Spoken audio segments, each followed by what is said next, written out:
How much do you think nutrition contributes to your health and vitality?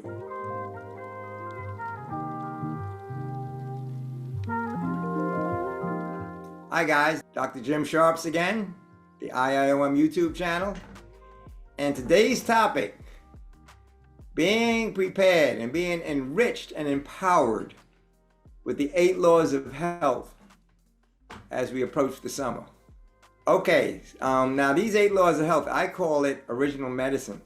So what I want to talk about is the importance of original medicine. So what is original medicine? Basically, let me talk about 3 principles. And essentially, the first principle is that the first and the earliest, the aboriginal, you want to hear a nice 50-cent word, autochthonous, primary, unedited, uncut, and genuine, bona fide, original is our Creator. He created us and He gave us everything that we need. As a matter of fact, all you have to do is, you don't even have to read the whole Bible. If you go through Genesis 1 and a little bit into Genesis 2, you get all of these 8 laws of health. It kind of summarizes them. And it's the science and practice of the diagnosis of and using medicine, which is the compound or preparation for the treatment and prevention in disease, which is encapsulated in the Bible and inspirational writings. So basically, the owner's manual and the foundational principles for the 8 laws of health is the Bible. So what are the 3 original medicine characteristics? First of all, it draws its knowledge from the original Creator of both the moral, everybody knows about the moral law, but they forget about the natural laws. We are moral, but we're natural also while we're on this planet. And the second one is original medicine asserts that there are many ways of practicing the healing arts, but only one that heaven approves. And essentially, the third principle I'd like to share with you is that it really sets the standard for all health systems. So it's not really against any system. We support all systems that are in harmony with original medicine, those things that are in harmony with it, and those that aren't, we just don't promote it and support it. So let's talk about these 8 laws of health. We're going to cover 4 of them today, and in part 2, we will cover the remaining 4. And the first is air. You know, all biological life requires oxygen for functional integrity of all the vital organs. Air is used both internally and externally. It contains minerals, which people don't realize. As a matter of fact, a lot of our protein actually starts the process from air. Air is 78% nitrogen, and the foundational atom for every protein, for every amino acid is nitrogen. So a lot of people don't realize that. So it contains minerals, and it is the most important nutrient. It destroys bacteria and viruses. It deodorizes and purifies wounds, and it contributes to 80% of our health and vitality.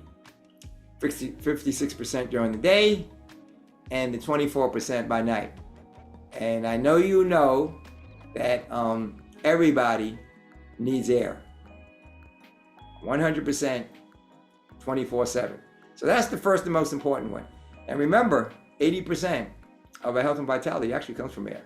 And I'm going to prove it to you in the second part. I'm going to show you, and I'm going to show you a reasonable way to look at this. Okay, the second one is water. The human body is about 70% water. It's the most precious of all liquids. The body supply is not really recycled. You need to replace it on a regular basis. And diet and activity level generally affects what our water requirements are. And it's, again, like air, is powerful internally, and it's a very powerful external therapeutic agent. So you can use it internally, but hydrotherapy is using water for a whole host of issues: headaches, pain, improved circulation, improved blood pressure, etc. So very, very powerful. It's the second most important nutrient after air. And the best water to drink, believe it or not, is distilled water. That's the way it was in the beginning. In the beginning, the sun heated the large bodies of water, which were pure in the beginning. That it rose as a gas, and then it up to the clouds, and then it distilled, and that was pure water.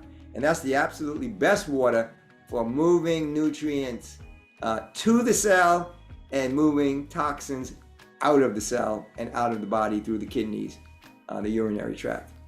Okay, the third is, and as we get ready for the summer, sunlight. It contains both visible and invisible wavelengths, and actually sunlight helps to improve the functional integrity of the digestive process. We're energy beings, and sun is energy. There's a lot of energy in sun, and it helps us to synthesize vitamins and minerals. It stores energy in nerves and muscles, and it has both physical and mental effects. It helps with wounds and fractures, and even emotions. You probably heard of people who in the wintertime, they actually get depressed and they get irritable, etc., because they're not getting enough sunlight. It's called seasonal affective disorder. So it's very important, and obviously, maybe not so obviously, it actually improves vision, sleep, and the endocrine system. And the best time to get the sunlight is that first blush. It fires up the melatonin, fires up the system, and it stores that energy for the day's activities. And the melatonin stores are there that's the best time to develop those melatonin stores so that you can get a nice restful sleep at night. And so that's the third one. And the fourth one we're going to cover today is a very important one. This one you're going to like. So you're going to give you something to chew on. It's nutrition. So air, water, sunlight, nutrition. Nutrition provides the building blocks for sustaining health and vitality. And actually the best foods are whole plant foods, and they're way superior to processed and refined foods. And it's actually superior, it's easier to digest in most cases than meat and dairy and things of that nature. And variety is required for building all the cells, tissues, and organs. You see, our body needs 84 different minerals. That's how we function. We're like plants. If you don't have mineral-rich soil, you don't grow plants. If you don't have mineral-rich nutrition, your organs and tissues, they start to deteriorate. First you get the deficiency, and then you get the deterioration, and then you get the dysfunction of the organ, and even the destruction of the organ. And that's when they come up with all these 800 to 8,000 different names for diseases and conditions. But really, if you think about it, the only real disease is mineral deficiency syndrome. And where do you get your minerals from? You get it from a variety of plant foods. Now, you do get minerals from meat and dairy, but you don't get a whole lot of variety, obviously. And you're getting the minerals secondhand. Now, anything that we eat has to be broken down all the way down to its basic level, to what I call, let's just call it for the sake of ease of understanding, to the basic atoms. And those atoms have to be rebuilt and put in on a frequency that our body uses. So it's used to reconstruct the human body. So that's where you get it from. And then, of course, if you're eating meat, you're getting it secondhand. You got to break through all of that meat, break it all the way down to its basic level, and then reconstitute itself. Now, of course, if you have a strong digestion, then you can handle the meat. There's a statement in the Bible that says that we are from dust, and to dust we shall return. But what is that dust? It's mineral-rich dirt. So we were formed from dirt, from rich, mineral-rich dirt. And so a plant is a manufacturing facility for pulling together those minerals in an integrated and balanced form for human consumption. So that's where I'm going to end today. Those are the first four laws of health. The next time we'll go through the next four laws. But I have a little bit of homework for you. Think about this. How much, and then we're going to answer the question next time, so stay tuned. How much do you think nutrition contributes to your health and vitality? So what percentage does nutrition contribute to your health and vitality? We're going to answer that next week. So if this was helpful to you, you like this, like us below, and subscribe to our channel so we can continue to provide you empowering, rich material for improving your health and vitality and helping you to add 15 to 30 productive years to your life. So that's it for now. We gave you the first 4 laws of health. Think about those and see how you can start integrating them into your life as you prepare for the summer months. Okay, so with that, I want to say stay happy, healthy, and holy. Bye for now, and God bless.